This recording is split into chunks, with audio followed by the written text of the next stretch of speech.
When you first see the Reliant TW9, it looks like something that exists purely to prove a point, and in many ways it does. Not a point about speed, not about comfort, and definitely not about conventional engineering, but about how far you can stretch a set of rules and still end up with something that works in the real world. Because this vehicle is not the result of designers trying to be bold or futuristic. It's the result of engineers looking at regulations, costs, and real-life needs and saying, what is the absolute minimum we can build that still does the job? And surprisingly, the answer turned out to be this. The entire concept of the TW9 comes down to one simple but extremely clever decision, using 3 wheels instead of 4. In the UK, that wasn't just a design choice, it was a legal loophole. 3-wheeled vehicles were classified as motorcycles, which meant lower taxes, easier licensing, and significantly reduced running costs. For small businesses, that difference wasn't minor. It was the difference between being able to afford a vehicle or not. So instead of building a small truck and dealing with all the financial burdens that come with it, Reliant built something that technically avoided those burdens altogether. And that decision shaped everything that followed. Now, the engine story of the TW9 is where things start to get genuinely interesting because it evolved over time rather than staying fixed. Early versions of the Ant were equipped with a 701 cubic centimeter inline 4-cylinder gasoline engine, producing about 27.5 horsepower, which was just enough for light-duty work. It wasn't fast, it wasn't powerful, but it got the job done, especially in urban environments or short-distance routes. Then, in 1972, the engine was increased to 748 cubic centimeters, raising output to around 32 horsepower, which improved performance noticeably, particularly when the vehicle was carrying a load. But the real upgrade came later, when some versions began receiving the larger 848 cubic centimeter engine, producing up to 45 horsepower. And that might not sound like a huge number, but in a vehicle weighing roughly 1,200 to 1,400 pounds, it made a real difference. Acceleration improved, load handling became easier, and the vehicle became far more usable in everyday conditions. With this setup, the TW9 could reach a top speed of around 50 miles per hour, which was more than enough for its intended role. And even more impressively, it could achieve fuel consumption figures of around 60 miles per gallon, which is something even modern vehicles would struggle to match in real-world conditions. Power was delivered to the rear wheels through a 4-speed manual transmission, a system chosen for its simplicity and reliability rather than performance. There were no advanced systems, no unnecessary complexity, and no hidden surprises. Everything was straightforward, mechanical, and accessible. If something went wrong, you didn't need specialized equipment. You needed basic tools and a bit of experience. And that was exactly the point, because these vehicles were often used by people who needed something dependable rather than sophisticated. From an engineering perspective, the layout of the TW9 is both clever and slightly unconventional. The single front wheel handles all steering input, which gives the vehicle a very tight turning radius, making it extremely maneuverable in tight spaces.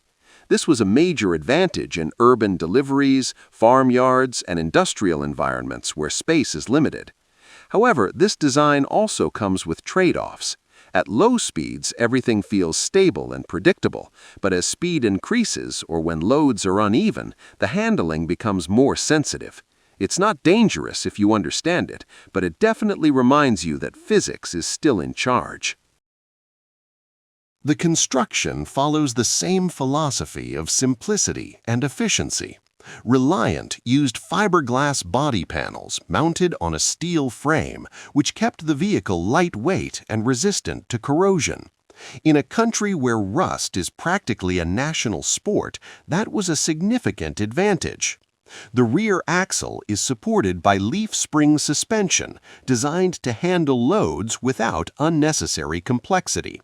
while the front suspension focuses on keeping the steering functional and responsive. There's nothing over-engineered here, and that's exactly why it works. In terms of dimensions, the TW9 is compact but practical. It measures roughly 10 to 11 feet in length, about 4.5 to 5 feet in width, and stands around 5.5 feet tall, making it ideal for navigating narrow roads and tight working environments. Despite its small size, it offers a payload capacity of approximately 1,000 to 1,300 pounds, which is impressive for a vehicle that, at first glance, doesn't look like it should be carrying much of anything. Inside the cab, everything is exactly as you would expect from a vehicle built with cost and function as priorities. The interior is minimal, with basic seating, simple controls, and very little in the way of comfort. There's no insulation to speak of, no luxury features, and no attempt to make it feel like anything other than a working vehicle. But visibility is good, thanks to the upright design and large windows, and that's what matters most when you're maneuvering in tight spaces or working in busy environments. What makes the Reliant TW9 genuinely fascinating is how well it fits into its intended role.